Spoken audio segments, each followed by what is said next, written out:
उत्तर प्रदेश के उप मुख्यमंत्री केशव प्रसाद मौर्य आज फतेहपुर के दौरे पर हैं, जहां उन्होंने केंद्र सरकार के बजट 2026-27 को लेकर हुंकार भरी। एक प्रेस कॉन्फ्रेंस को संबोधित करते हुए उन्होंने इस बजट को देश हित का बजट बताया और दावा किया कि ये युवाओं के लिए स्वर्णिम भविष्य के द्वार खोलेगा।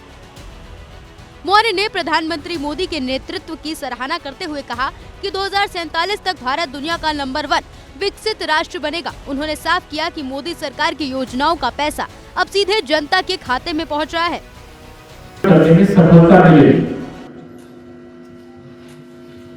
विकसित भारत का लक्ष्य 2047 तक के लिए रखा गया। अब 21 वर्ष शेष है, लेकिन 2026-27 का जो बजट है, मुझे पूरा विश्वास है कि 2047 का शायद इंतजार भी न करना पड़े, कई साल और इंतजार न करना पड़े और हम विकसित भारत बन करके दुनिया के सामने भारत स्थापना करना हमारी सरकार की सर्वोच्च प्राथमिकता जब से बनी है केंद्र तब से रही है। पहले दिल्ली से 1 रुपए भेजते हैं तो जिसके लिए भेजते हैं उसके पास 15 पैसे पहुंचता है। जबकि पिछली सरकारों के समय बिचौलियों का बोलबाला था। कांग्रेस पर तीखा हमला बोलते हुए केशव मौर्य ने भ्रष्टाचार के पुराने दावों को कुरेदा। उन्होंने कांग्रेस के शासनकाल में हुए 12 लाख करोड़ के कथित मनरेगा घोटाले को मौर्य ने पूर्व प्रधानमंत्री राजीव गांधी के उस पुराने बयान पर तंज कसा कि दिल्ली से 1 रुपया चलता है तो 15 पैसे पहुंचते हैं और कहा कि कांग्रेस के समय जिले तक आते आते सिर्फ 30 पैसे बचते थे।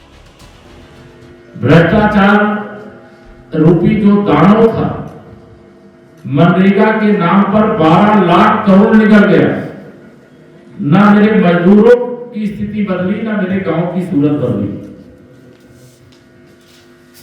अब उसकी जगह विकसित भारत जी राम जी अधिनियम आ गया और उस अधिनियम के आधार पर अब स्मार्ट सिटी की तरह स्मार्ट गांव भी बनेंगे। भ्रष्टाचार मुक्त भारत ही भ्रष्टाचार मुक्त उत्तर प्रदेश, भ्रष्टाचार मुक्त फतेहपुर।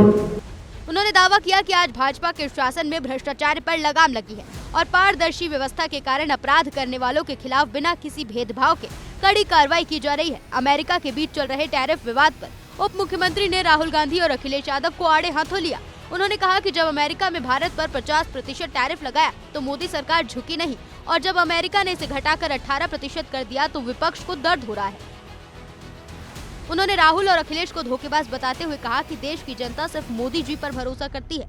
बहुत सारे जो गल्फ कंट्रियां उनसे फ्री ट्रेड डील की बात चल रही है, 50% टैरिफ अमेरिका ने लगाया और 50% को घटा करके 18% कर दिया। तो कांग्रेस के पेट में दर्द ये है कि वो अफवाह फैला करके संविधान और आरक्षण खत्म कर देंगे। इस दुष्प्रचार के सहारे वह लोकसभा के चुनाव में कुछ सीटें ज्यादा जीती है, लेकिन जैसे कांग्रेस की सच्चाई देश की जनता को मालूम हुई, हरियाणा, महाराष्ट्र, दिल्ली और बिहार में महंगाई के सवालों पर उन्होंने तर्क दिया कि अगर महंगाई बढ़ी तो लोगों की आमदनी में भी इजाफा हुआ है।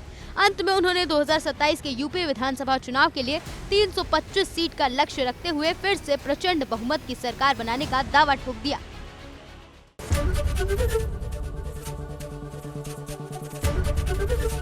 एबीपी गंगा, खबर आपकी, जुबान आपकी।